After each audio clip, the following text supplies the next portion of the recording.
Oh yeah, now my people, it's your guy, the Nigerian Englishman, and we are back here, One Touch TV settings, and you know what time is. It's been a couple of weeks off, let me not lie, of free touches. We just had the preview and the top six show last week, but we missed out on three touches. But we want to make sure you lot get all your touches in this week. I know Aussie likes a little touch, and obviously Aqua's looking fresh, making enjoying a little bit of a touch. But the three things we are touching on today are obviously the Only game three. on only three things we're touching today, people. We've got, first of all, we're talking about the Fulham game. We also have transfer links, the people that we're linked with right now. And we're going to talk about the Nicolas Pepe situation. I'm sure a ton of Arsenal fans were happy when it said confirmed agreement, Pepe leaving Arsenal. Even if it's just on loan, I know everyone was a bit excited to see that because it means a couple of things. But we're going to get into that a little bit later. First of all, don't forget to like, share, comment, and subscribe to the stream, my people. Share it to your friends, and let's have some fun with it. First of all, welcome, Mr. Aussie Gooner. How you doing, my bro?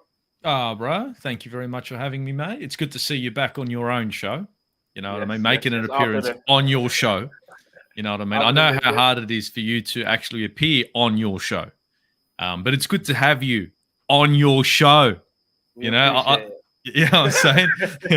One Touch TV really appreciates you actually being here. And me and Akpos won't have to carry you anymore. You know what I mean, bro? No, we're doing all right, bro. I'm doing good over here in Australia, man. How you be, bro? All right? Good, man. Good. And also, I want to say appreciate you last week for the Tunnel TV, Aussie Gooner, and G Talks Akpos takeover last week. You did an absolutely incredible job. Great show as well, guys. Big up, man. Also, my guy, we calling him Mr. Eye Candy of the show right now. He knows why. Back. One Touch TV, royalty, man like Akpos. How you doing, bro?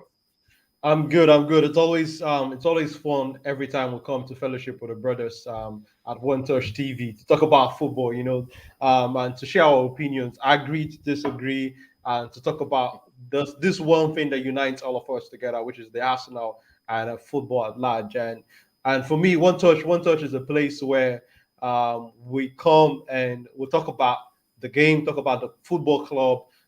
Talk about what's going on and where we want the football club to be. We know we're fallen far from how high we were placed, but we hope that this season will be another step back, going up. Because for us, I think like we only have one direction for the Arsenal, which is to go up. So let's go. Big up, bro. Big up, bro. And yeah, like the thing, as you said, the thing that brings us all together is always Arsenal or Arsenal, or however you want to pronounce it. But our next game is Fulham. Fulham at home.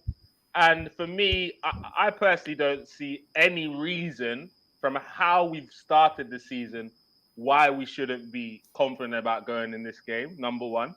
Number two, we should be excited because it's a home game and our recent home form has been pretty decent. And also, number three, Fulham, we've been bossing them lot for years now. I don't know when the last time they even took points of us, let alone won a game. So we should go into this game confident. But at the end of the day, football. So anything can happen. Aussie, how do you feel going into this Fulham game, personally? Look, I'm excited to play Fulham, but at the same time, I want to make sure that it's the same Arsenal that we've seen throughout the season. Yeah, I am a fucking joker, bro. I'm shits and giggles all the time. Swear to God, bro. I take the piss. But I want to see more of the same. Like when it comes to Arsenal, I think we all want the same thing. Go in there, get the business done from the get-go. You see how we done it against Bournemouth? Just controlled the ball, real nice passing, and it was with direction. I want to see that against Fulham, but because I've been an Arsenal fan for donkey's years, I know what can happen to Arsenal when they get caught in their shells. So, I think we got this game. Like, they've got a few injuries, but they've got like 3 players out. Mano Solomon's out for God knows how fucking long. I think their right wing is out again. I think he's got a bit of a knock. He missed the last game and he was taken off against Wolves. So they got a couple of injuries. They got Bernd Leno in goal. Oh, yeah. I forgot about that. Leno's coming back to the Emirates to have a howler. Yeah, I mean, so I don't see why we can't take him out, but they've got that one player, in my opinion, that is on fire right now. Is Alexander Mitrovic. That guy is fucking. He's scary on fire.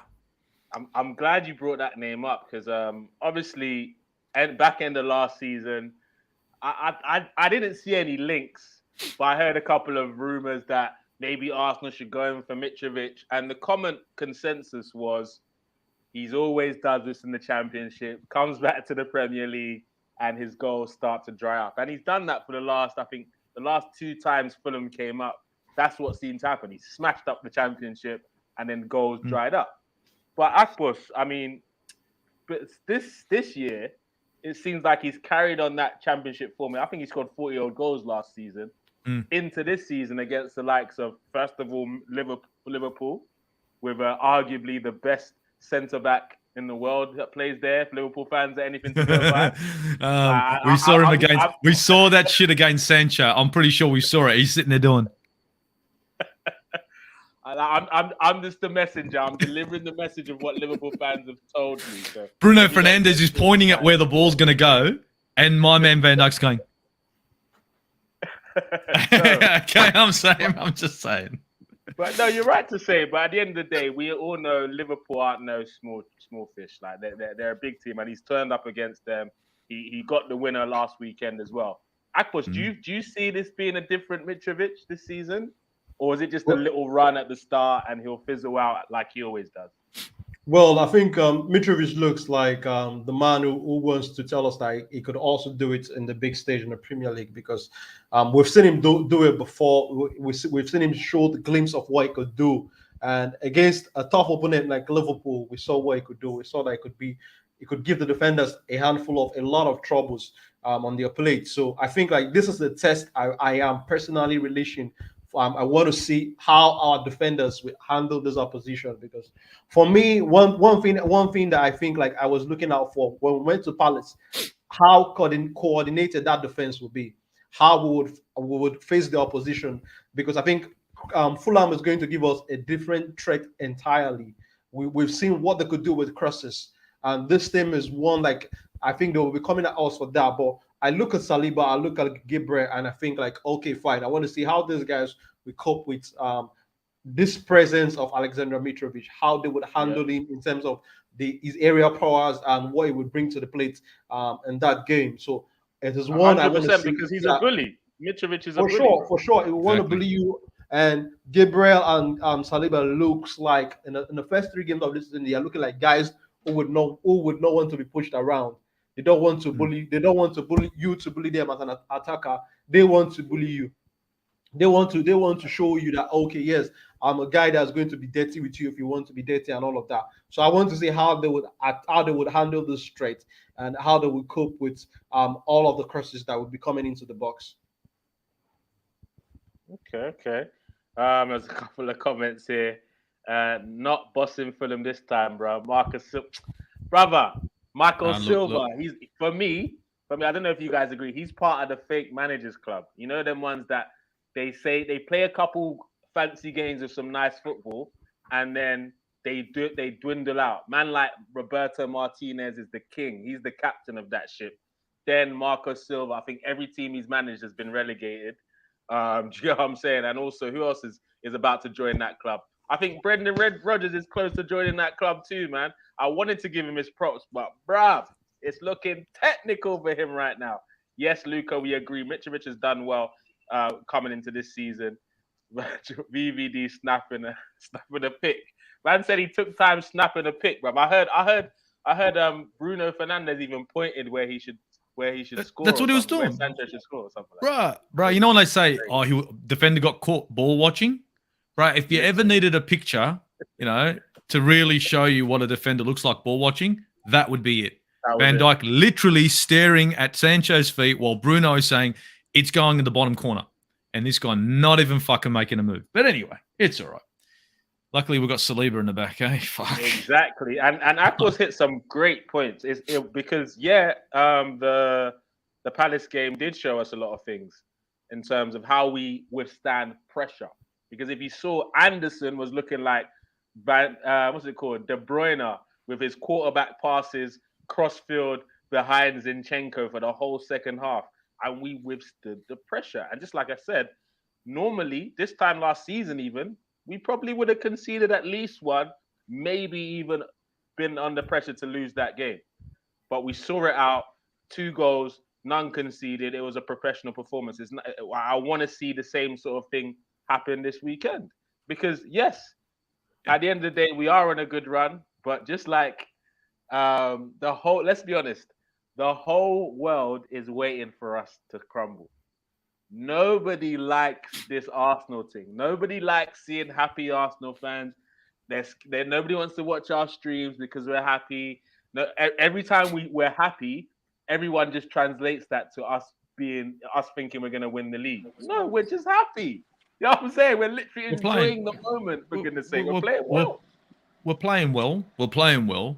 We're 3-point collectors. Right, I'm not saying we're top of the league, whatever. It's only early days. Of course. But this man's to stick to something. We're not sticking. We're playing. Fuad, what are you breaking? Stop breaking the tip, bro. We got Fuad in here, guys, and he's just about, and he's gone. That's another one bites the dust. Fuad, bro. Are you ready? You know what I'm saying? Nod your head if you're ready, Fuad, bro. Looking like an Uber driver right now, G. We got Fuad via satellite. Bro, it's hard work, bro. It's all this technology, man. What happened to the good old days?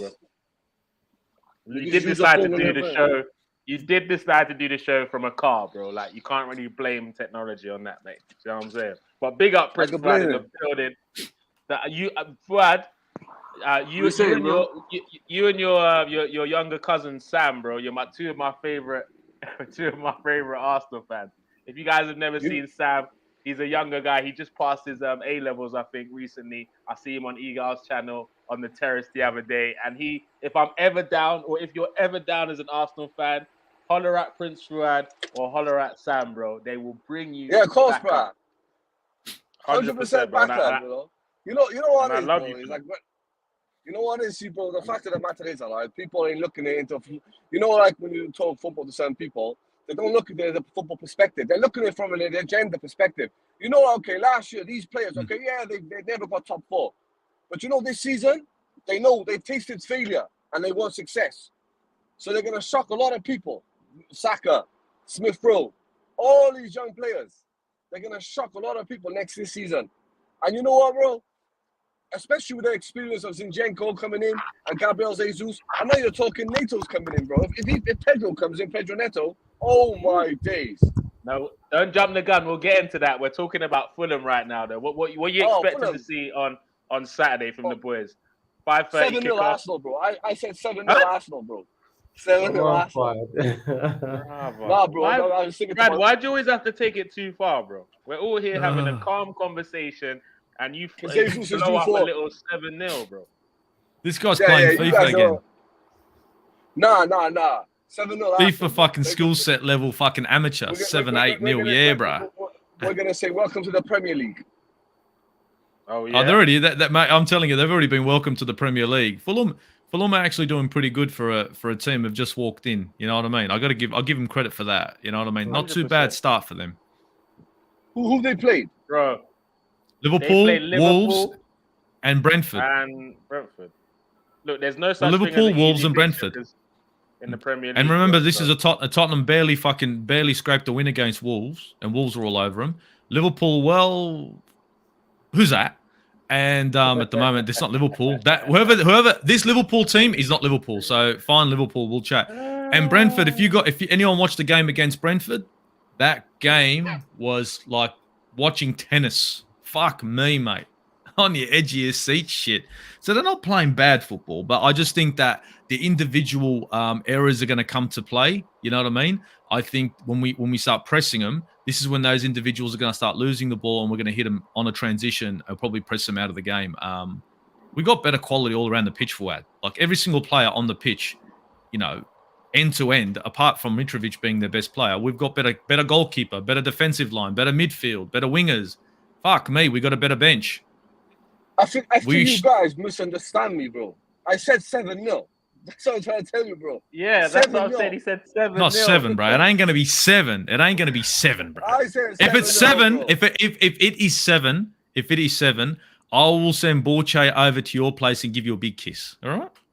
But Craig, who said this? Not obviously, not a real human being never said this. This was someone you saw in a movie or artificial unintelligence or something. No human being said a comment like this. Somebody said, I'm not even gonna read it out, bro. No, Craig, like seriously, bro. Come on, bro. Come on. You're better than this. You're better than this. Don't throw out fake news, Craig. I'm not gonna allow myself to believe someone actually said that with their own mouth. Stop the madness. But Akbos, so what, bro? What's that? I can't see. What's it called? No, it said basically somebody said. I'm not gonna read it out to you, but if you read, actually you can't. Yes, you got to read it out to him, bro. Come on. Ah, damn! I'm gonna say this. All right, somebody said Mitrovic is better than Thierry Henry. You don't even need to comment on. How could you say that, Niger? You don't. You know what, bro? I'm gonna phone up Mikel Arteta right now and say the boys don't win 7-0. I'm gonna stop talking to you. And you know what he's gonna say? He's gonna say, "Fucking good, boys. Make sure it's 6." 7. Nah, it's gonna be real a pound. I think Arsenal gonna pound them. Arsenal gonna pound them. I'm confident, bro. But real talk, Akbos. Obviously, Prince Farad says 7-0. I doubt that's what you believe. But other than Mitrovic, do you see any other threats in Fulham that we should be worried about? For me, I think I don't agree with Farad, but I totally agree with Aussie Gooner in terms of the fact that the difference in quality in the two sides will be significant on that day, because I think like we have our quality in terms of what we have in our squad. I think it's a lot more better than them. So I think we will be way too much for them to handle, in my opinion. But for me, I think like the return of Ben Leno is one we have to watch out for, because I think he has got a point to prove. He's going to be up for it. Yeah, he has got a point to prove in that fixture that look, I am the better keeper. You made the wrong choice and letting me go and having Aaron Ramsdale as the number one. No. That would be what he wants to prove. Yeah. Yeah, we're not saying he's gonna do it, but that's what he's gonna want to do. Yeah, that's what we all know what he can't do, right? Is play out from the back. So if we press back, then I'm just saying this, guys. So if we press him, press him, bro. Yeah. You hit the nail on the head there, but for me, I don't think Fulham will want to play at the back for us, because I think as a manager, we know that Ben Leno was not the goalkeeper to play in the way Mikel Arteta wants his team to set up. In terms of shot stopping, he is a very good goalkeeper in terms of shot stopping, but playing out from the back, we can't say he has got the qualities that Aaron Ramsdale has got. But what I'm saying is, he would want to show us that day that I'm the better goalkeeper here. You made the wrong choice. I think we saw what Martinez did to us the first time we played Aston Villa after they made that move. So I think Leno will be looking at that time and saying, okay, I could do this also. But that I hope that's not what's going to happen come match day, and I hope that we get a lot of goals in that game. But I look at Ben Leno. I hope that it does not come to sting us in that fixture. Akpos. But Martinez came to Arsenal to do what? And what happened there? Huh? We all know what happened there. We're talking about the performance. That first performance. The performance. That first performance. He did a double over us in his first season. And in that season, they did. They did. And now we got Bernd Leno, who and I Bernd Leno is a decent shot stopper. But the best thing about it is that we know his weakness. We know he can't become a goalkeeper who can play out from the back, right? They're playing a 4-2-3-1, yeah? Now, we got Gabriel Jesus, who fucking chases goalkeepers just for shits and giggles. So this is going to be a match made in hell for Leno, because every player knows what they got to do. He's just eliminate any option for a pass and go at him. And all he's going to do is, when in doubt, kick out. He's going to kick it out, brother. You know what he used to do? Every time it's like, fuck, we lost the ball again. So... Real talk. Possession-based football, 70% fucking possession because we keep getting throw-ins. Real talk, bruv. And that's going to put pressure on them. But also in terms of, hey, Fred, we can hear you chomping your crisps in the background there, bruv. Okay. All right, bro, cool. But yeah, in terms of, for me, I would say Leno pulling out a man-the-match performance is going to be something to look out for. Mitrovic is obviously going to be a threat, but one person who is a massive gem that I think the likes of Liverpool missed out on, if you look at their midfield right now, you're talking Pereira, whatever. Not Pereira. You're talking Palhinha. Palhinha, yeah, the central midfield guy, bro. That guy is a little gem, bro. He's looked decent in the 2 games. Portuguese, I think. The 3 games I've seen. Yeah, Portuguese fella linked with Liverpool. I think Fulham got him for less than 40 million. He's looking neat. And, like, obviously, we've got number 34 in the middle of the park and Thomas Bloodclot Partey. So hopefully they can boss him about. But he's looked active. He's looked box to box and adding a little bit of flair to that Fulham team. But with that being said, Fuad, what's up, bro? Who do you see shining in particular in this particular game for Arsenal? All of them, bro. Starting 11. Starting 11, bro. I told you it's gonna be a 10 out of 10 performance, bro. What? Yo, because you guys understand what I'm telling you. 10 out of 10, bro. Tomorrow, on Saturday, let me tell you something. Saturday, all right? Fulham's going to come to the Emirates thinking, oh, we played well against Liverpool. Bro, we got Gabriel Jesus, bro. They got some punk who can't stay on the pitch. We got Zinchenko, bro. They got some old James wiped down, bro. What is the world coming to, fam? Bro, I'm not gonna pick this moment to rain on Liverpool's parade because I've been raining on it all week and they've been getting onto me. So let me give them some breathing space as this Free Touch is discussing Arsenal. But Aussie, but that's what I'm saying. Arsenal fans are going off that. I believe the people that we're going to be looking out for to win, to secure this game comfortably for us are a couple of particular positions. I think Saliba at centre back is going to be huge this game. I believe how Thomas Partey dictates the play. And even I hope after his brace last week, he pushes it on. Obviously, it's a home game. We know Martin Odegaard loves to wake up at home. We need him to dictate the play again and find those spaces. Do you agree? Or is there someone else we should be looking out for? I think you're spot on there. But I think key on the left-hand side is going to be Zinchenko supporting Gabriel Martinelli, because I think Saka is struggling on the right. So that left-hand side is going to be gun. I believe you're 100% right with Odegaard getting into the box, yeah. But we need to be fluent on the left-hand side, and I want to work an overload.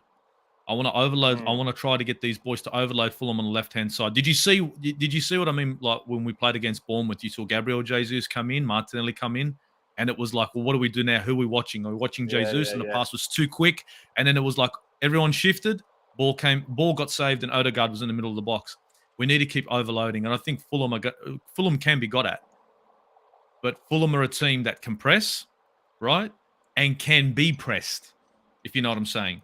So we 100%. Need to press Fulham. We need to press Fulham and continue playing the kind of football that we played against Bournemouth in the previous, and of course against Leicester. Control the game, press the team, and wait for those individual mistakes, because in the end of the day, they can be got at, and they are at the Emirates. So we got it, bro. We got this. I don't think we got too much to worry about, bro. Nah. You're right, and if we're really turning the corner, we need to. Again, I said it about Bournemouth last week. Fulham at home should not scare us. It's a London derby at the end of the day. The fans will be up for it. The away fans will definitely be up for it at our ground, but our fans will be up for it as a London derby. But should we start getting worried about this Saka's form, or is it something that is just going to figure itself out during the season? What do you? Well, I think I touched. Yeah, I touched some of this before the game against Bournemouth. For me, I don't think there's something we need to worry about. But I still do think we need to cover for Saka in that position, in my opinion, because we know it's not going to be a sprint; it's going to be a marathon. Things are going to happen in the season. Some players are going to have that dip in form and all of that. We don't expect all of these guys to play at the same level for 38 games across several months. So I still do think we do need to bring in cover on that right wing, especially with the fact that Nicolas Pepe is going to make the move to Nice. I know we're going to get to that, But I think we need somebody to take off all of this workload, all of this pressure from that young shoulders of this talented young man, Bukayo Saka. Because I think, like, in my opinion, we are putting too much load on some of these young guys, in my opinion. I think I've said this over time with how much we expect from these young lads. These guys are very young. We are a massive football club. We need to bring in players that would distribute some of what we expect from these guys. We have another winger that's on the same level. I think some of our expectation would be less on Bukayo Saka, but I still do think he needs to up his game. We deserve more. We deserve more for him because I think like last season he was our best player in terms of goal contributions, and I'm hoping and I'm praying that this season is going to better that achievement last season. So, but we also need to manage these players in terms of the workload, the pressure that these guys are on, so that we would not in any way affect their development as players because we don't want to be putting too much pressure on these guys, in my opinion. So I hope that is going to hit the ground running in this game, maybe get a goal or get an assist or two. That would do him a lot more good. So let's see how it goes. Yeah, for sure. And I agree with everything you said. Bang on. Like in terms of he has been our best player. We should cut him a little bit of slack because he's been carrying us for the last couple of seasons. So we need to respect that. Even though he's having a weak point right now, he's a player that when he's on his game, he's unplayable. We saw him some games last season where they were doubling up on him and they were still having a tough time. So we believe in you, Starboy, but let's be honest. This season we were talking about you moving up to the levels of 15 to 20 goal contributions a season now. You should be leaning towards that level of the spectrum. So hopefully you find your feet before Christmas. If not, you're gonna have a big end of the year or a big follow-up after the World Cup to really, really catch up on those numbers. So just before we wrap up the preview, I want to just find out from you guys, what are your score predictions? Obviously, Fuad said 7-0, which is freaking wild. But would you expect anything less from Fuad? But I was going to say to you, go on. I was going to say to you, you know, Saka's been playing. You know what it is with Saka? No, he's been playing okay. He played well in the first game against Palace because he made it happen. But the fact that this season, what you got to understand, the likes of Zinchenko, the likes of Gabriel Jesus, the likes of Saliba, have took a lot of pressure off the players like Ben White, of Saka, of Gabriel Martinelli, because they've come in and they brought something different to the team. So that's why Saka, his form didn't dip. Bro, tomorrow Saka might score a hat-trick. I don't know, like I said to you, his form ain't dead. It's just, he's looking around now and he's looking and thinking, yes, I'm relieved. Because, bro, how many Arsenal fans last season were saying, oh, you can't rely on Saka? I know you're right. You're right. You know, you got to look at the football tournament. And you know what? That was one of the differences I had between Saka and the likes of Pepe, because even though he's had a terrible start to the season, let's not sugarcoat it, right? He's still contributed. I think every game he's played in, he's been involved in either the build-up or the direct assist to the goal. So even though he's not playing well, he runs back, he's helping out defensively. And as you said, Fuad, he's eventually going to come into his own. We just want it sooner rather than later. But are you still sticking with 7-0, Fuad, before we move on? Yo, all right, you know what, bro? I'm going to say it how it is. 7-0. All right, bro. Aussie, what are you saying? Are you with that or a different score prediction? Nah, bro. Like 7-0, that'd be awesome to see that. Never happened, but incredible to see. I was thinking there's two possibilities. It's either going to be a 2-0 or a 3-1, depending on what Arsenal show up. But regardless, we'll win by 2 goals in your eyes, yeah? Yeah, regardless, it's 2 goal. It's a 2 goal deficit. Yeah. All right. I want a clean sheet. I'd rather it be lower scoring, but yeah. Well, for me, I would want to go 3-1 like Aussie Gooner, but I love a clean sheet for Aaron Ramsdale, so I would prefer a 3-0 victory to the Arsenal. 3-0 victory. I'm not going about. I didn't ask you what you want, guys. I'm asking what you predict. Is it what you want or what you predict? My prediction is 3-0 to the Arsenal. 3-0 to the Arsenal. And what are you saying, I thought I was going to be able to dodge that one. All right.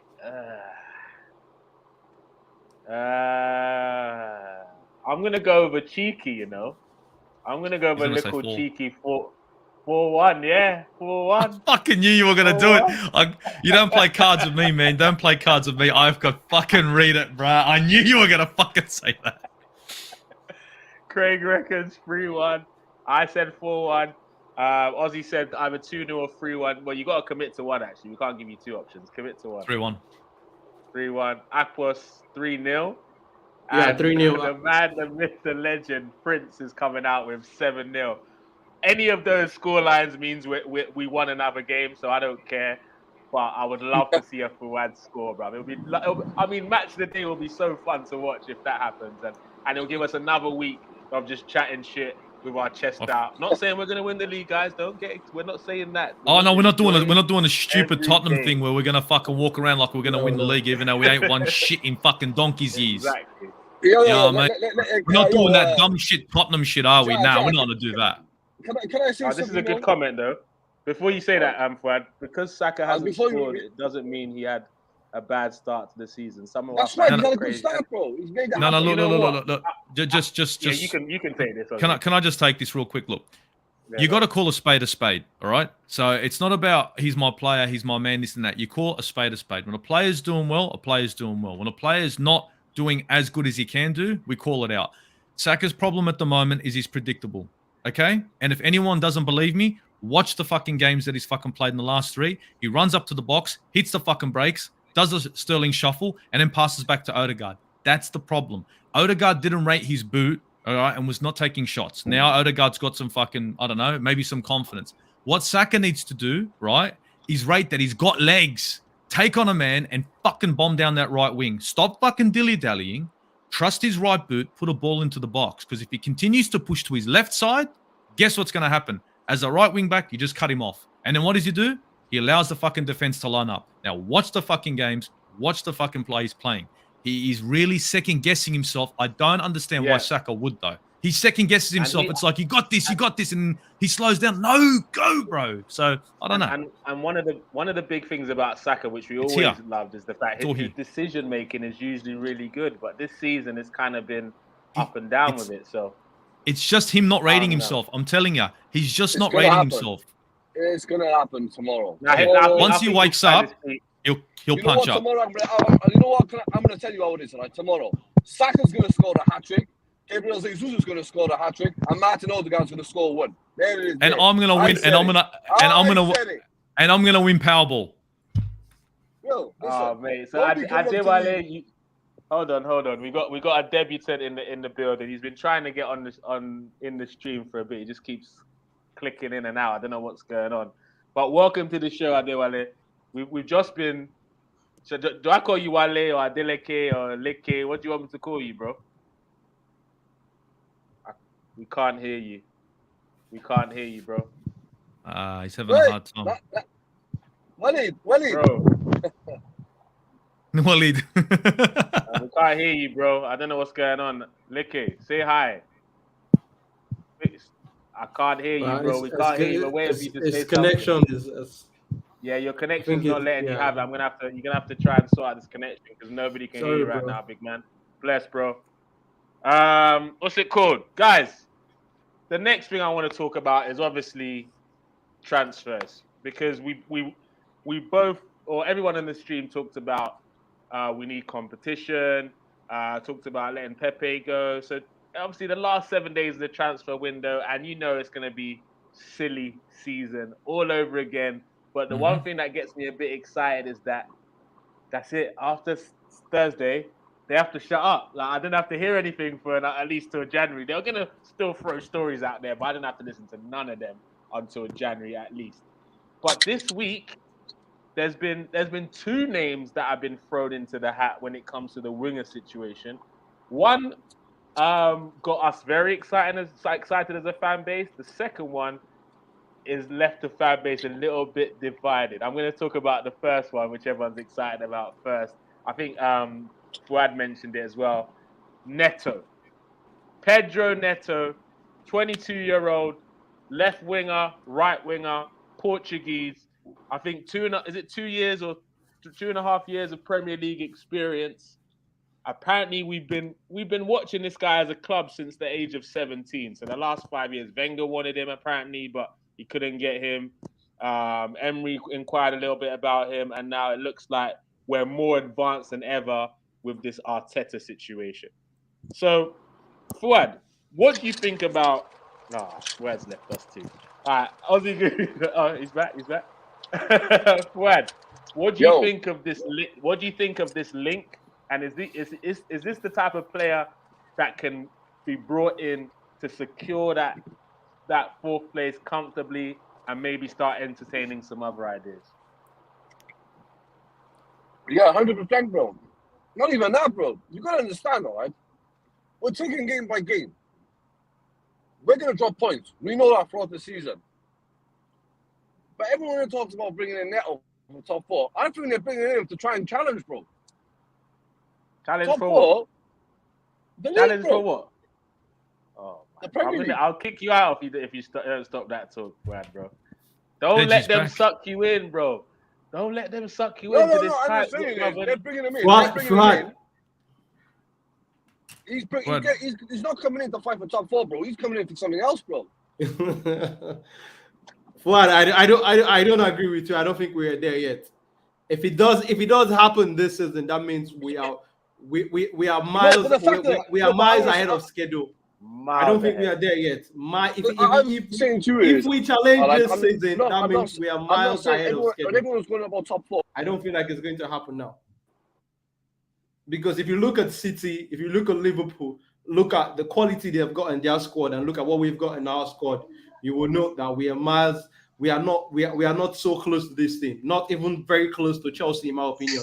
We need some time to get to that level. So if it does happen that eventually maybe this top side do not bring their A games and we get an opportunity to sneak in, I think that it will be some form of miracle, and we being miles ahead of schedule, not like we are challenging this, in my opinion. But who knows? It's football; anything can happen. But I don't look like we're going to go for the title this season. But okay, so put title talk aside. Obviously, Fuad's getting a little bit excited, as he does, and we would expect nothing less. Leke or Wale, I don't know which one you want me to call you. But what do you think about the Pedro Neto link? Are you excited about it, or you're indifferent about it? What's your thoughts about Pedro Neto? Yeah. What's going on? A lot of noise in the background there, cuz. There's loads of feedback. I don't know if it's from Fuad, Adewale. We've asked you to say something. You can call me Adewale. Okay, perfect. Talk to me. Like, what do you think about Neto? Are you excited about the links, or do you think you need someone else?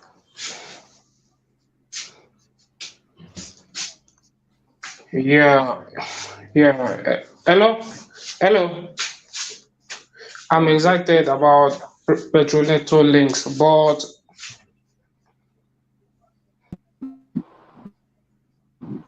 I think he's still having some dramas. Your connection's not that good, bro. It's not happening for us today, man. Another time, probably, bro. Oh, in terms of Neto, Aussie, are you excited? Not excited. Aussie said, He's gearing up for that one.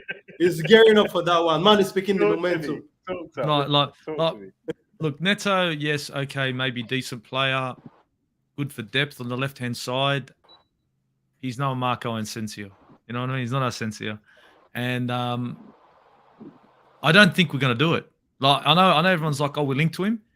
I don't see it. I'm sorry, guys. I think it's bullshit. I honestly think it's bullshit. I think it's just fucking rumors and rubbish. I don't see them moving on him.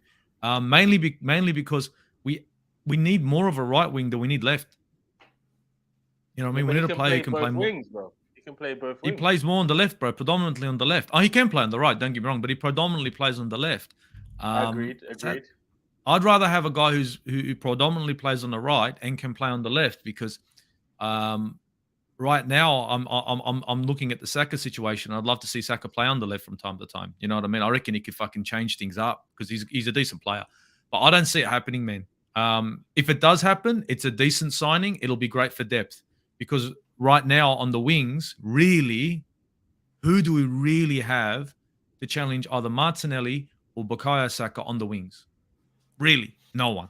No one at all. So we do need depth on the wing, but I just don't see it happening because we're just taking too long. And the longer we leave these transfers, the more they're going to cost us. And we all know how Arsenal is with money.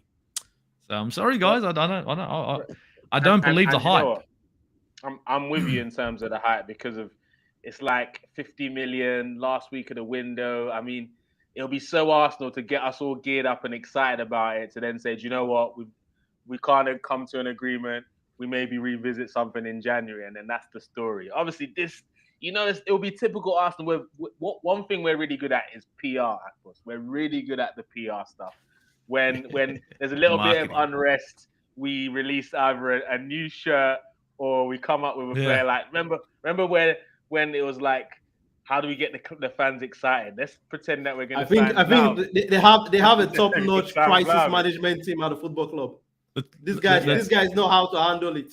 When the fans are having some kind of uprising, they know how to push one thing in and calm the fan base down. I need to give that to their crisis management team. 100%. They're going to bring out another song. You guys reckon? First, I'll ask you. Does what do you think Neto could bring to this Arsenal squad? And just like then answer Aussie's concerns in terms of, do you actually see us getting this done? So what do you think we could bring to Arsenal? And do you think there's a comment I would like to pull up I would like you to pull up on the screen while I'm talking about the Neto, the one from Ray Bob. The one from Ray Bob. Okay. Yes, this one. Why I wanted you to pull up this one is the fact that it said something that Neto is good for the project, but I'm looking at the transfers that we've brought in now and their age profile and how they've lifted the difference in the team in terms of quality. Don't mention that second name. No. I will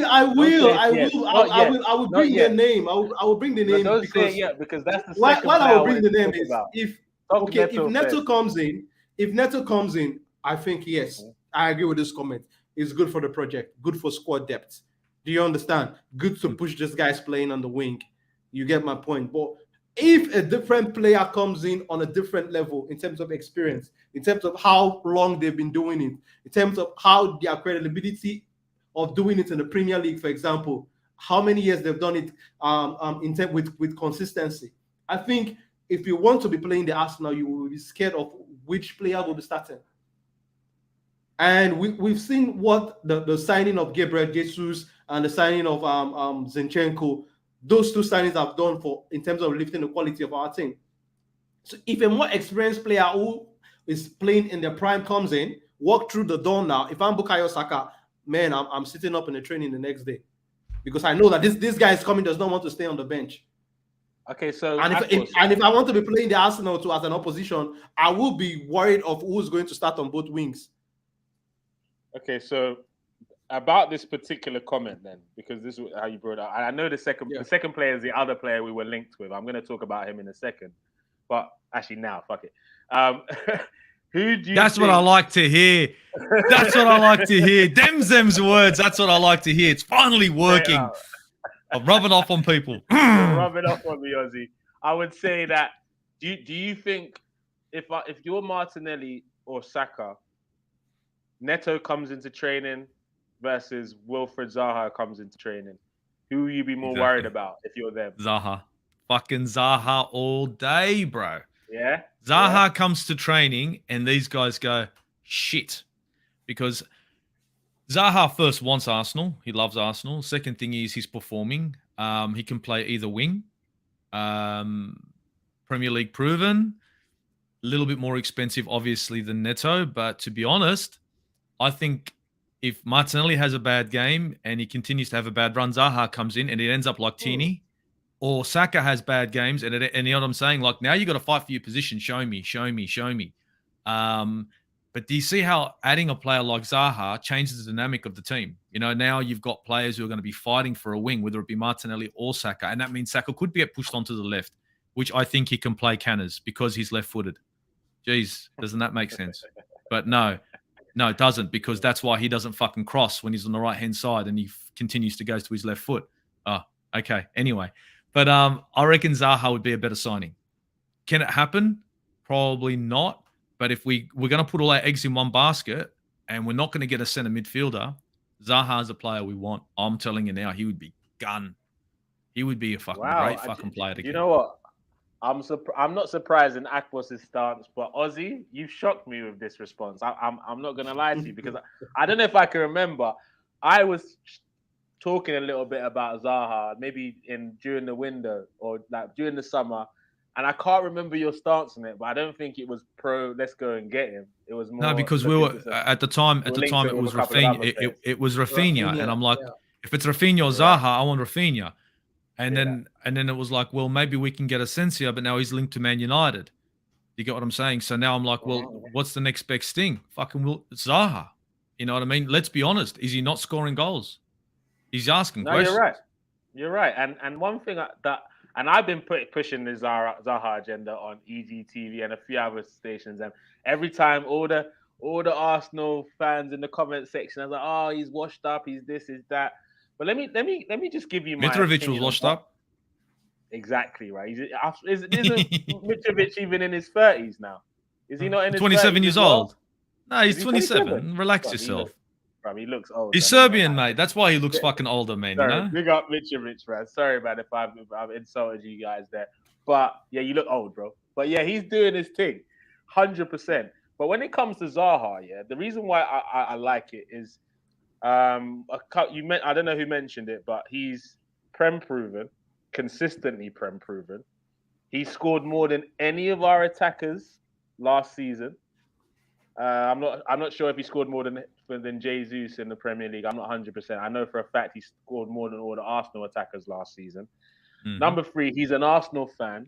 He's been twerking for the club for the last how many years? Like, he's been literally begging, telling friends to tell a friend to tell a friend. Yeah, Arsenal, tell them, man, there I want to come. From 3 this season. Literally. And then he scored 3 this season. I think he's even got an assist as well. And everyone knows Zaha fumbled the bag when he went to Manchester United. That was his one big shot at the big time, innit? It might have come too early for him. Maybe if Fergie was there, things would have been different. But it's still a stain on his resume at the end of the day. I know, regardless of what he's doing at Crystal Palace, part of him is thinking, I can do it on the big stage. I can raise my game. I need to show them I'm 29 years old. I've got one last contract in me. This is my chance to play for my boyhood club in the Premier League where I'm proven. Can I just take it to the next level for the next 2 to 3 years? And he can play across the front 3. He's taller than fucking Eddie Nketiah. If you ask me if I need a goal, who do I have more faith in?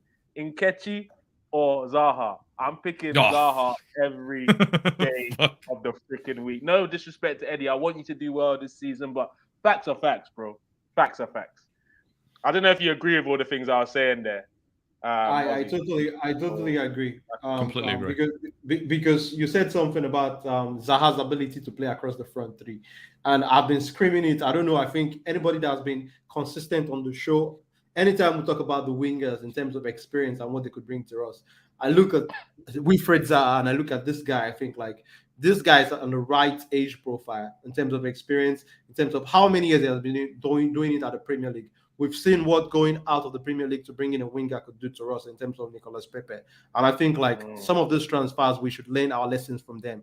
These guys, they are people who are already understand the dynamics of how the Premier League works. These guys do not need any time to come and bed into the culture or the country if the weather is too cold for them and all of that. These guys already understand how it works. Zaha has been doing it for seasons past. And I look at a player like Wilfried Zaha, and when we go to some of these difficult grounds when we have not gotten points in recent years, and games against Liverpool, and the games against Man City, Wilfried Zaha could be a player that would be a potential difference maker. Game changer. Something different in the final third. Yeah. You get so I look at Wilfried Zaha, I look at Neto. Neto will be one that's good for the future and all of that for the project. But if I'm a defender, I would be more scared of what Wilfried Zaha could do to me than what a young Pedro Neto. I don't know. I don't know what is how high his ceiling will go in his career, but I'm looking at the now. Wilfried Zaha all day for me at the now. I agree. Like, and I don't know, Aussie, you're probably the same as Akpos. You take either or, but for now, Zaha's the guy over Neto, right? Yeah, no, definitely. It would be Zaha over Neto all day. I think Noah has put through a couple of questions, and one of them was about Musa Diaby. To be honest, look, I think you heard it now. This one? Yeah. Instead, because we need a. No, I'd take Zaha, dude. But you know, when you were actually, you made a comment about if we're going to get a center midfielder pairing, I'd want Tielemans and Zaha this window. If I can get those two players, fuck, it's a birthday party. I don't need anyone else. If we get Tielemans and Zaha, that's a squad now with depth, a squad that can do some fucking damage. And that's when you've got depth on the wings, depth in the midfield. Zaha can play as a number 9. Nketiah can play as a number 9. Do you see how Zaha changes the dynamic of Arsenal? You've got Yuri Tielemans that can play in the middle of the park. You've got Xhaka that can cover for Partey if he has to. So now you've got 2 players. You've also still got El Neni on the bench. You've got Nketiah on the bench. You've got a lot of depth. You've got Zinchenko. You've got Tierney. That's a squad. And a player who can, like Zaha, who can play in 2 positions. A player like Tielemans who can play the number 8. Xhaka who can play defensive mid. This allows us a whole different dynamic to our team. So Tielemans and Zaha. Yeah, Tielemans and Zaha opens up the door, bruh. So, yeah. Let me get into some more of these comments. Neto is a baller. He would give us something different, and we should give Musa Diaby if we don't go for him. Look, Diaby is a great talent. If it's between getting no one or getting Musa Diaby, I'm taking Musa Diaby. Yeah, fuck but from the options that we've discussed today, he's number 3. As much of a great future and a ceiling as this guy has, he's number 3 in the list for me. I'm sure the rest of the panel can probably agree with that too. Neil says, personally, I think we need 2 wing forwards better than what we've got. So Neto would be a quality signing. Also, I like Diaby, but we're talking massive money, which I don't think. We get money. What do you mean? We get rich owners. What are you talking about, bro? Well, dollars and cents world, right? He's talking cash. So we talk Tielemans for £31 million, and we talk Wilfried Zaha for. But Tielemans looks like it's going to be less than that now. But let's say worst case scenario 31, and we say Wilfried Zaha for just under 50. Bro, they're saying 25 million for Zaha. For 25 how much? For Zaha. 25. Bro, pass the fuck. Everybody in the comments. All right, everyone in the comments. We're all gonna pass the hat around. Zaha's coming to fucking Arsenal. Fuck this shit, bro. Sorry, due to financial fair play, I don't think we're gonna. Brother, don't get scared by the rumors, bro. Bro, that's seriously, cuz we're fine, bro. If City haven't been penalized for financial fair play, if PSG haven't. Trust me, bro. What about Man City, Manchester United? Look at the money these guys are spending. Leave them. So I think we're good on that. Adewale. Would you take Tielemans and Sangare for the midfield and another striker? I won't lie. That I would take it. It's a different option to what I'm looking for. But Sangare is a baller. Tielemans proven. And if we get another striker, I wouldn't be completely against that. Because. As I said, we're one injury from Jesus away from having to rely on Nketiah. I'm not saying that it'll be for a long time, but I wouldn't be completely against that option. You see what he's saying? You know what? Another striker, Zaha plays as can play a number 9. So number 9. Done, bro. There you go. Done. I'll take that option, man. All day, bro. Take your hand and all. Nigerian Englishman, I think you need to give me some discount on this show. Because the time when I started mentioning Wilfried Zaha, you guys were like, I shouldn't bring that up. I shouldn't bring that up on the show. I think the start of the season. I don't know who said it. The start of the season, we have to bring some of those clips. And I'm going to check that private chat. Wait a second. We have to do it. Not the start of this show, but the start of the season. Some of the shows we did before. We'll definitely check some of the transfers and all that. We need to bring that up. I remember a show where Zaha was a big topic. And I think that was the same show that we Can you remember the one I talked about Zaha and Trossard? We talked about it. Yes, Maybe was on the show. Yes. And some guys who came on the show maybe was saying Trossard. Said they would take Trossard ahead of Wilfried Zaha, and I was like, wow. Yeah, that was a good debate. I remember the show, man. I'm gonna look into it. Try to get some receipts for you, Akos. Don't worry. Neil says we ain't getting Zaha, lads. That boat sailed years ago. If our club wasn't such a mess, we'd have signed him instead of Pepe. But we moved, and it's you true. never know. It's better late than never. You know what? I want that signing. No links, no nothing. Bang, signed. You know that. You know that signing. That. What the fuck just happened there? I want one of those ones. So let's pray for that. So I do what it says. Though Neto is young, prem proven, pacey, explosive dribbler, are you gonna have a negative after all this? The only thing I can see in this deal is Jorge Mendes. Jorge Mendes can come to some sort of deal with Neto. Do you know what? That's why I don't think it's dead, because remember a few weeks ago, where there was a story that said Wolves sign Guedes means it's open for Arsenal to sign Neto. I didn't look anything into it at the time, but then when I dug a little bit deeper this week, I realized that Guedes and all the Portuguese players that go to Wolves are all signed by Jorge Mendes. So it could easily have been, look, my client wants Arsenal. I'm gonna get you Guedes, so you lot have got ready-made cover, but only if you just allow him Neto to move in peace. I'll get you the money. Don't worry. I'll get you the 50 mil. So I'm not, obviously I wasn't there, but I'm just speculating as we do on these shows. But you know what I'm saying? I'll get you the 50 mil. Yeah, I want that 25 million. That 25 mil you're talking for Zaha, bro. Fuck that. What? Who's Neto? Who? Neto? Bro, Zaha. Who the fuck's he talking about? You know what I mean, bro? All right, Claude Murphy. Big up, Claude, in the building. I'm not sure if I've seen you in the comment section before, or at least not for a while. Big up, Claude. Smash the likes button, people. Smash those likes. Subscribe. Share to your friends. Smash it up there. When Abu was at Arsenal, I'm assuming it's Abu Diaby. He was no Abu. No, I think he's talking about Oba. No, it can't be. Oba. Oba was at Arsenal. He's comparing strikers. Yeah. Well, he was better than Jesus. Now Jesus at Arsenal, and all of a sudden he's now better than Oba. You could not get into the City team. Claude, I don't. Akos, do you want to take this one or should I? I think everyone's got to have a go. For me, I think the two strikers gives us they have different skill sets, in my opinion, and in terms of the way they play. And credit to Uba for what he has done for this football club. I'm a big fan of Uba. I've got an Aubameyang jersey, and is one player. When he was leaving, I was not happy about him leaving, because I think like he was our best striker at the point in the time when we let him go. But I think that is out of the door now. Players will come and go. What remains is the football club for me, and I'm not going to get into that battle or that argument of who's better.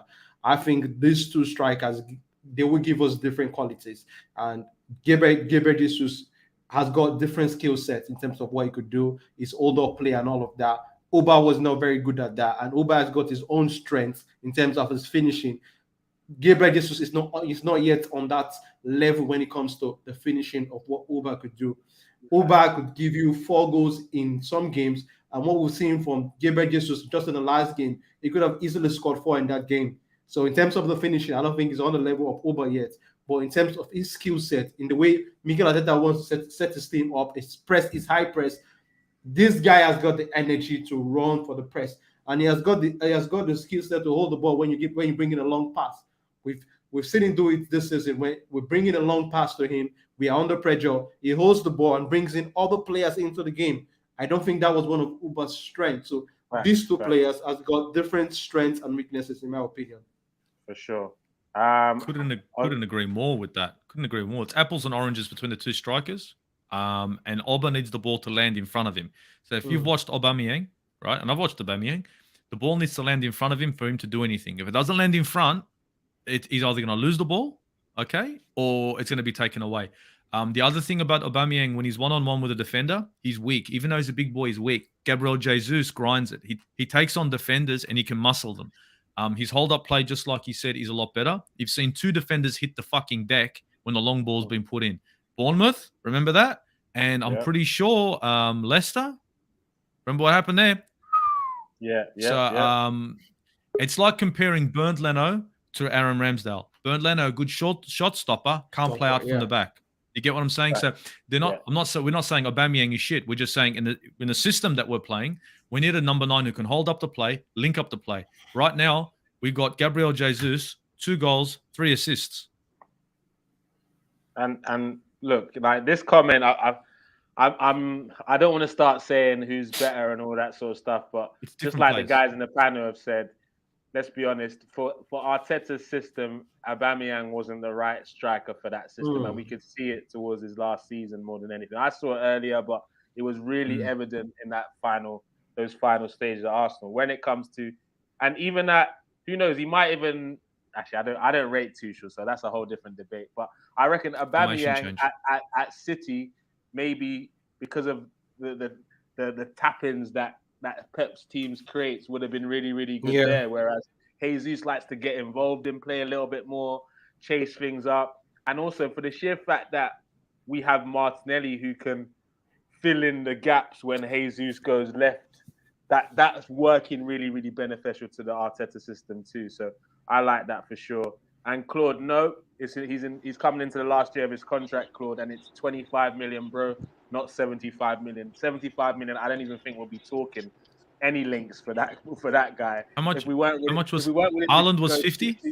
Exactly. If we weren't willing to go 65 for Rafinha, I don't think Jesus was 45. So 45 for Jesus, 50 for Haaland. Now all of a sudden you've just hit the fucking interest on 75 million for Zaha. What the fuck? We've got money. No, we're good. Don't, bruv. I'm not even answering this. I've answered you once.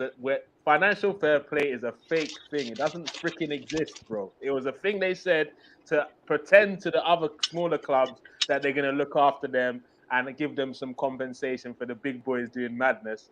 But since financial fair play, we've had the biggest transfers ever in football history.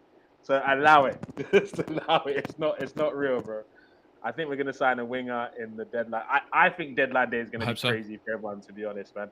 I don't see anything being done before then because Arsenal, we love a deadline day, bit of drama, Arshavin, Ozil.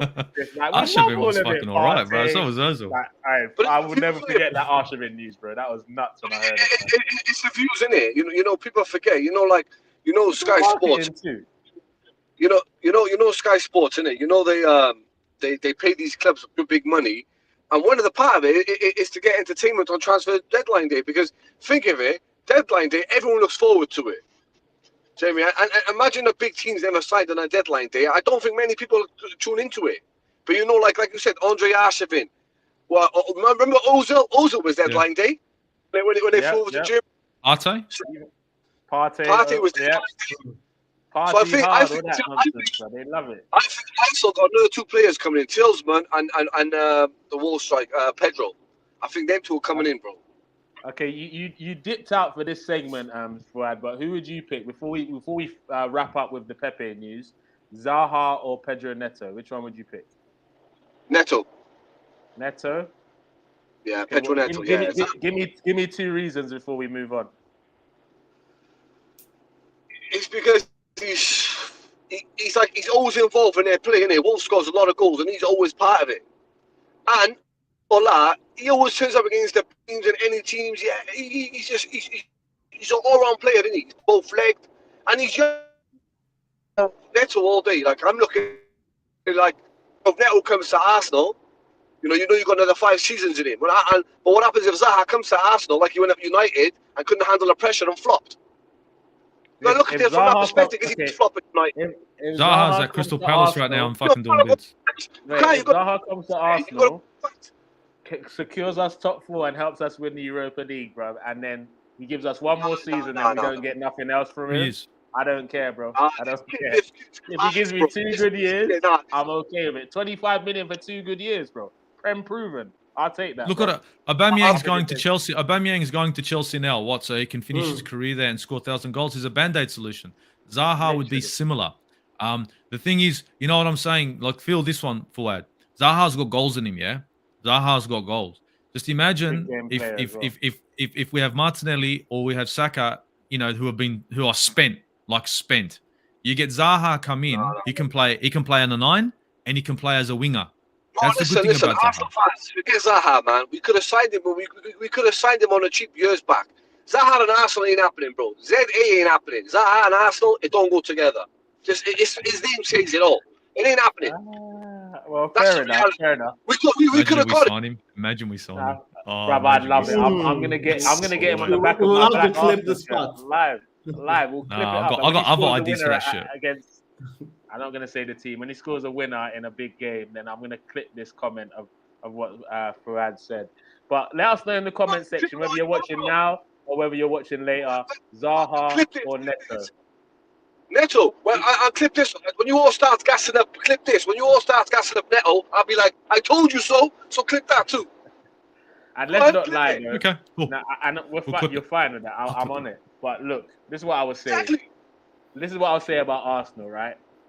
We're asking the question Zaha or Neto.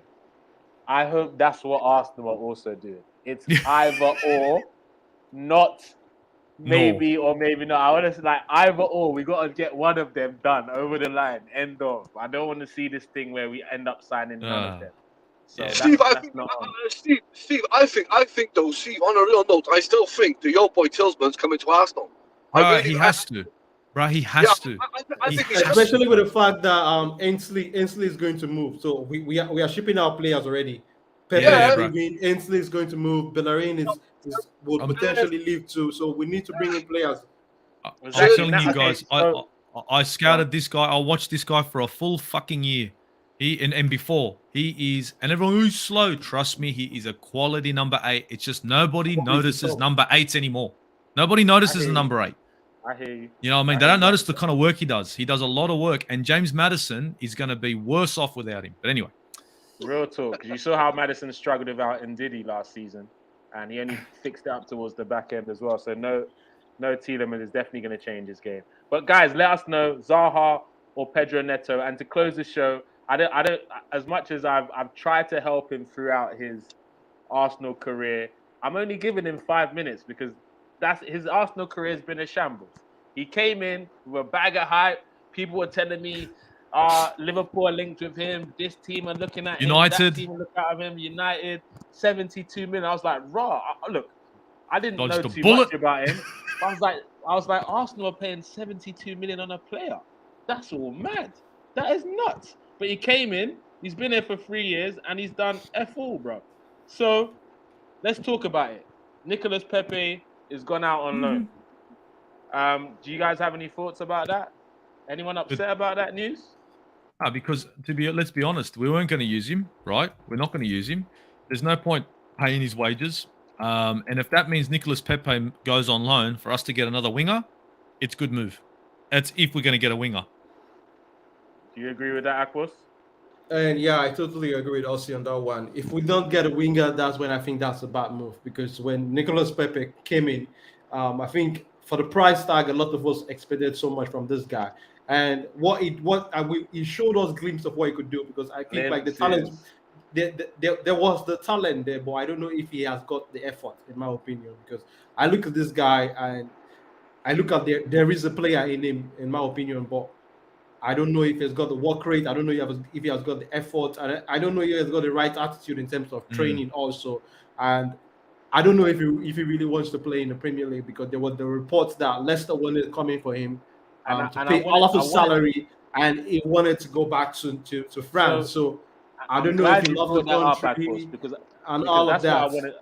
I wanted to bring that part. I'm glad you brought it up because for me, that just kind of solidifies for me that it's just the league just wasn't for him, innit? Like, and he's accepted that, or it's got into his head that the league isn't for him. Yeah, and that's why his performances have been like this. Because when you begin accepting all of that, it's going to be hard for you to deliver because you've already accepted that. Oh, okay, I'm not. This is not for me. So how would you excel? Exactly. He took a pay cut and went back to the league. Not when he could have stayed in the league and proved all the doubters in the Premier League wrong that I can make it work in England with a little bit less pressure. I believe if he went to Leicester, then he came to Arsenal, he might have had a better chance at succeeding in the Prem. But the fact that after one good year, he went to such a high pressure team, after one good year in France, maybe it was just too early for him, man. I just think maybe we went in too early. Obviously, Slaheni wanted to make it a few millions. I think so. Farad, where do you think it all went wrong for Pepe? Was it a managerial thing or was it a him thing? Yeah. I'm gonna see me. I look at it different. Like I think it was from Unai Emery's days. Okay. Because you know when we signed him, all right? Yeah, he didn't want him. And a lot of Arsenal fans blaming Arteta, blaming the club. He didn't want him. He isolated him. But like, remember that time, all right? Pepe was a baller. When we first bought him, he was balling, bro. He was bad, bro.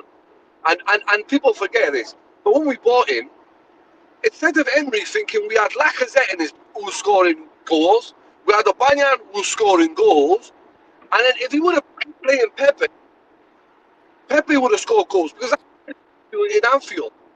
And he put him on, and he bring him on, and he went out against Van Dijk, and Van Dijk had him on the back foot. But then he gets dropped for like 5 games or 3 games, then bring back in. So in a way, Emery started that boy's career and he ended it. Because you can't that player, that caliber, that time, he was on fire, bro. You just play him. Oh, he wasn't training hard enough. Whoa, fire. I don't know about fire. He was playing well. No, he wasn't on fire, but he was in good form. He No, was in good form. Boyd's got a point here. Emery did fucking take him out of the knees. In the French league, he was on fire, bro. Go and watch him. In the French league, yeah, for sure. I thought you said that. Yeah, so he could continue that form, but we didn't give him a chance to continue that form. We played him, we dropped him. These kind of players, when you pay 72 million, you don't buy him to put on the bench. You put him in the team. Can I say something about that, Fuad? About putting him on the bench.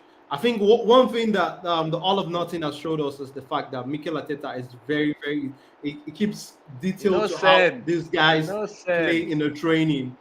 One thing for me with Pepe is when I see him come into games as a substitute, this guy does not look like he's interested sometimes. Bro, I don't know if you guys have noticed it. So if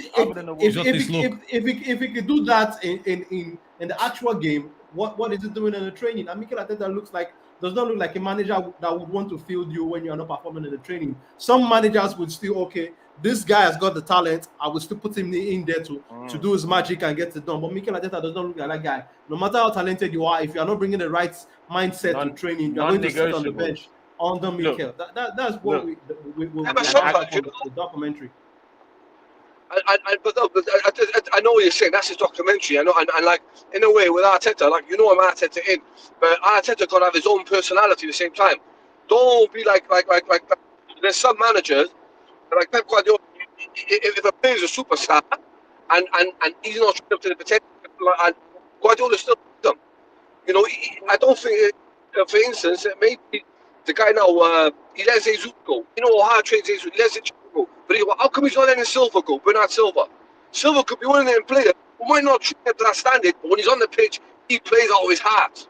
No, but Fuad, you're just speculating right now, bro. The facts are in it. We're like you're saying, if Jesus, if Bernardo, brother, we don't know, innit? But what we do know is Pepe's body language is negative. I would say I do agree with you in terms of there was certain times where you saw him have maybe not man the match, a good performance, and then you didn't see him in the starting lineup the following week. That was a little bit odd, and not only Emery, Arteta was doing that a few times. But with that being said, as a substitute, to only make an impact once as a substitute against Wolves in your 3rd season, it's not good enough. Even though I do agree he probably should have got more runs at times, but when you get your shot, you got to take him. As in, I wouldn't have expected him to start after that Wolves game personally, and I probably would have done that if I was Arteta. But as I said, as we know, Arteta is learning at Arsenal, so he's making mistakes and learning at Arsenal, which is why I judge him differently to someone else. Like no one can tell me that they're confident in Klopp's first 3 years of management. He's getting that Arsenal squad to where Arteta is right now. No one can tell me that confidently. Because he had, you know what I'm saying? Like, if we look at, I think people, they overlook the fact that Arteta is learning on the job. Obviously, they don't have, they have a right to not give a shit because they're not Arsenal fans, a lot of them. But sometimes I take these things into perspective. It's the owners that threw him into the deep end So my expectations are different for him than maybe a majority of the fan base. I'm judging him of the level I think he's at. My issues are always with the Cronkies, not with Arteta. And he's on the trajectory I expected of his career. That's me anyway. So look, so I think guys, we all know Pepe unfortunately couldn't handle it. It just looks like at the end of the day, yes, managers didn't help him, but I think the Premier League is too much for him anyway. Every time he gets defenders on him, they double up on him, he's done. Double up on him, he's done. Double up on him, he's done. Saka, even now, in some games that he's been doubled up on, he's doing better and he's having a bad season. Exactly. He's having a shit season. Like, this is a shit something. season. He got two defenders doubling up on him. He can still sometimes offload a pass and create something. Pepe, they double up on him, and every time they'll double up, forget about it. It's gone. There's not even a fucking smidgen of chance of it going to with Saka. And with Saka, we are seeing his defensive duties. Exactly. Pepe didn't go back. Bringing Zaha down in the game against Crystal Palace. Yes, bro. Would you see Pepe in a situation like that? Never, bro. Never. Zaha didn't even know what happened, bro. He has to beat them again. He never goes, he beats a player once, then he goes, oh, I get to beat him again. And he cuts back in. I'm like, Pepe, just keep going, bro. Keep going. Like, he's stat packing, mate. He's stat packing. I've got 75 dribbles completed, bro. It's against the same guy. The same guy. You did that all in one game, bro. The under 21s. You know what? I tell you one thing. It's a loan deal, innit? Yeah, it's a loan. No buy option. The reason why it's a loan deal is because even though like he's going on loan, you know, this season is a big season for Arteta. Because when you're letting a £72 million player, well, you're saying he ain't good enough. But if he goes out there and smashes it, and we fail, there'll be a new manager at Arsenal. That's what they haven't told him. Do you know what? I hear what you're saying, but the difference is, if Pepe had agreed to go to Leicester, I might even entertain that, bro. I might even entertain that for a second, bro. But the fact that the guy's ducked out to France in his comfort zone, brother, even if he scores 35 goals next season, I'm not watching Pepe play. I'm not watching any of his performance. He's done for me in the Premier League. And someone said it in the comment section here. Craig says, in my opinion, Premier League was just too demanding for Pepe. Yeah. And maybe that's what it was. Let me get into a couple of the other comments. Actually, that's a good one there. That is a very good comment there. Pepe and Martial, the same body language. Yeah. It's that. Adrian, you're or the Ozil thing where you're just. Yeah, and it didn't help. Fucking get in, bro. when you're providing goals and assists, no one cares about your body language. But when you're 72 million, you're looking like you're not really interested. Like bringing in the goods, the spotlight starts to come more and more on you. And if you let yourself get lost in that, you'll believe what they're saying, and you'll say, do you know what? Maybe the Premier League isn't for me, and it'll start getting into your game. And I believe we saw that a lot with Pepe. A couple of other comments. Tielemans will be the same as when we signed Partey. Everything agreed. We're just making Leicester sweat. So they dropped the price to what we want to pay, and he's our player deadline day. I hope you're right. I hope you're right. This is what I did believe initially, but when I saw the fact that he doesn't usually play on the left side of midfield, I started to get a bit worried. But in my head, I started to realize maybe Arteta just has a different plan when Partey's not in the side because of that. You know what I'm saying? Because we don't have enough cover for Partey, maybe he has a different formation to play if we're not playing Partey, and Tielemans could complement that. So I think that could be an interesting one. Neil also says West Ham improved offer for Paqueta. I don't care about Paqueta. I don't want him at my club, bro. Yeah, you know, West Ham are in trouble, so they're going to be improving their bid for every player now. Do you get what I'm saying? And he's a good player, but he's a luxury he's good, player for what we have right now. Personally. 7 days to go. West Ham better do something. Yeah, badly. Joe Morgan. The French League, the French League ain't what it was when Wenger was going there and poaching players. You know what I mean? And that's what people have to remember.